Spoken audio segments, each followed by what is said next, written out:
Baiklah, assalamualaikum warahmatullahi wabarakatuh. Kita masuk video part yang kedua, bagian kedua tentang kisi-kisi PAS ganjil tahun ajaran 2021-2022. Nah, kita masuk ke poin yang pertama, yaitu menentukan penyelesaian persamaan kuadrat. Nah, ini selesaikan persamaan kuadrat menggunakan metode persamaan kuadrat sempurna. Untuk metode ini tidak menjadi baku ya. Ada banyak metode untuk menyelesaikan persamaan kuadrat. Bisa kalian menggunakan rumus ABC, bisa kalian menggunakan rumus P tambah Q sama dengan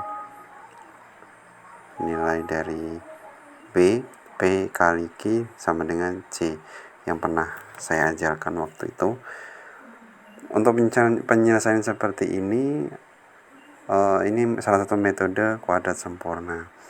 Nah, ini bukan jadi solusi, maksudnya ada rumus lain yang sekiranya lebih mudah, yaitu menggunakan rumus ABC. Ini hanya contoh saja, jadi jangan jadikan rumus baku untuk menyelesaikan penyesamaan kuadrat gitu ya. Intinya pahami saja tentang rumus ABC. Ini hanya contoh soal. Kemudian poin yang kedua yaitu menyelesaikan masalah yang melibatkan persamaan kuadrat. Ini ada contohnya. Seorang murid ingin membuat persegi panjang dari seutas kawat yang panjangnya 30 cm. Luas terbesar persegi panjang yang bisa dihasilkan murid itu adalah titik-titik. Nah, dari sini kita selesaikan menggunakan konsep dari luas dan keliling bangun datar persegi panjang. Ini saran seperti ini, menggunakan keliling dulu untuk mencapai atau untuk mendapatkan nilai dari L-nya sama dengan 15 min P. Baru setelah itu mencari luas persegi panjang menggunakan rumus luas sama dengan panjang kali lebar. Luasnya sama dengan P dalam kurung 15 min P. Didapat dari mana? Ini adalah nilai dari L-nya ya. Maka didapatlah A-nya sama dengan negatif 1, B sama dengan 15, dan C sama dengan 0. Nah, ruas terbesar ini kan sama dengan titik maksimum. Jadi kita menggunakan rumus itu ya. Nah, ini cara seperti ini. Ini hanya salah satu contoh dari bentuk kisi-kisi nomor 2. Ketiga, menentukan nilai diskriminan. Nah, rumus diskriminan itu adalah D sama dengan B kuadrat min 4AC. Caranya, kita cari dulu nilai B. B didapat dari persamaan kuadrat setelah pangkat terbesar kuadrat gitu ya. Kemudian nilai A adalah koefisien dari X kuadrat. Kemudian C adalah nilai konstanta. Tinggal kalian substitusikan ke rumus seperti contoh soal yang ada di sini, maka didapatlah hasil nilai diskriminannya gitu. Pokoknya untuk diskriminan rumusnya di bakunya adalah D sama dengan B kuadrat min 4AC. Kalian harus tahu nilai B itu dapat dari mana, A-nya dari mana, dan C-nya dari mana. Itu ya. Kemudian lanjut lagi ke poin keempat, menentukan rumus fungsi kuadrat sesuai data yang diberikan. Nah, tentukan persamaan kuadrat yang memotong sumbu di titik min 2,0 dan 3,0 serta menuju titik 0,6. Nah, dari titik potong sumbu X kita dapatkan X1 sama dengan negatif 2 dan X2 sama dengan 3. Maka Y sama dengan A X min X1 X min X2. Kita substitusikan A X min negatif 2 dalam kurung X min 3. Maka ketemunya adalah A X plus 2 X min 3. Selanjutnya kita tentukan nilai A dengan mensubstitusikan nilai X dan Y di titik 0,6. Dari persamaan di atas kita masukkan. Nah, kita masukkan nilainya 0,6, Nah, itu ya. Maka substitusikan nilai X-nya adalah 0, nilai X2-nya adalah X1-nya adalah min 2, X2-nya adalah 3. Sementara X-nya 0, Y-nya adalah 6.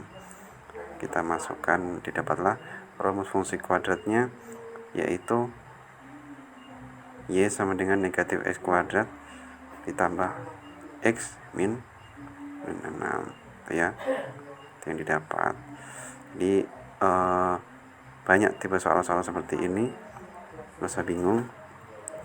Banyak di buku tentang soal-soal untuk mencari rumus dari data yang diberikan untuk mencari rumus fungsi kuadrat.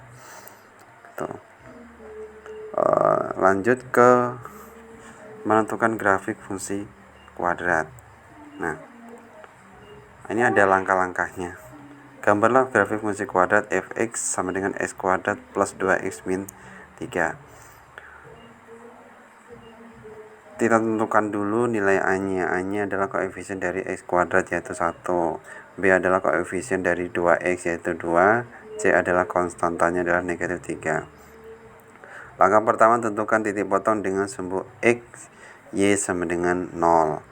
Maka titik potongnya fx x kuadrat plus 2x min 3. X kuadrat plus 2x min 3 sama dengan 0. Maka ini agak rumit ya contohnya. Jadi setelah difaktorkan atau apa bahasa istilahnya. Jadi faktornya adalah x plus 3 x min 1 sama dengan 0. Ini kalian gunakan konsep dari pemfaktoran ketika P tambah Q itu sama dengan nilainya adalah B. P kali Q adalah nilainya adalah C yaitu min 3. Didapatlah faktornya x plus 3 x min 1. Nah, untuk titik 1 x plus 3 sama dengan 0 berarti x nya adalah negatif 3. Maka titiknya adalah min 3,0. Kemudian sampai langkah selanjutnya di x min 1, maka titiknya 1,0. Langkah kedua, tentukan titik potong dengan sumbu x sama dengan 0. Maka nilai x nya kalian ganti dengan 0 sehingga y sama dengan negatif 3. Titik C. Langkah ketiga, tentukan titik balik atau titik puncak parabola. Nih, x sama dengan min b per 2a. Kalian substitusikan, maka didapatlah x sama dengan min 2 per 2 atau x sama dengan negatif 1. Sehingga kalian gambar beserta dengan titik-titik yang tadi, didapatlah gambar seperti ini. Itu ya. Masih banyak contoh yang lain. Kemudian menentukan fungsi kuadrat berdasarkan grafik. Nah, ini ada grafik kita mencari fungsi kuadrat berdasarkan gambar fungsi di samping ya. Kita dapat menetapkan bahwa titik puncak parabola di 1,5, 0 dan melalui titik 0,4,5. Persamaan fungsi kuadrat dapat ditentukan sebagai berikut. Y sama dengan fx sama dengan a dalam kurung x min 1,5 kuadrat. Karena grafik fungsi melalui titik 0,4,5, maka 4,5 sama dengan a 0 min 1,5 kuadrat. Kemudian 4,5 sama dengan 9/4a. Maka a sama dengan 4,5 dibagi 9/4 atau 9/2 dikali 4/9. Didapatlah a sama dengan 2. Dengan demikian, rumus fungsi kuadratnya adalah y sama dengan fx, y sama dengan a dalam kurung x min 1,5 kuadrat. Nah, setelah disubstitusikan, maka dihasilkan adalah y sama dengan 2x kuadrat min 6x plus 4,5. Tuh ya. Lanjut. Yang terakhir yaitu menggunakan fungsi kuadrat untuk menyelesaikan masalah. Nah, di sini ada seutas kawat memiliki panjang 40 cm. Kawat tersebut dibentuk menjadi persegi panjang dengan panjang x cm dan lebar cm. Pokoknya ini kita menggunakan titik maksimum yang L sama dengan B kuadrat min 4AC per min 4A. Kalian pahami contoh yang ada di sini.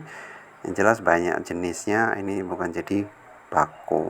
Untuk kalian menyelesaikan soal atau kisi-kisi dari yang bentuk yang sudah berikan atau sudah saya berikan kemarin, kalian pahami kisi-kisinya, cari contoh soal sebanyak-banyaknya. Itu ya. Sekian dari video untuk part yang kedua. Lanjut ke video part yang ketiga. Saya akhiri. Wassalamualaikum warahmatullahi wabarakatuh.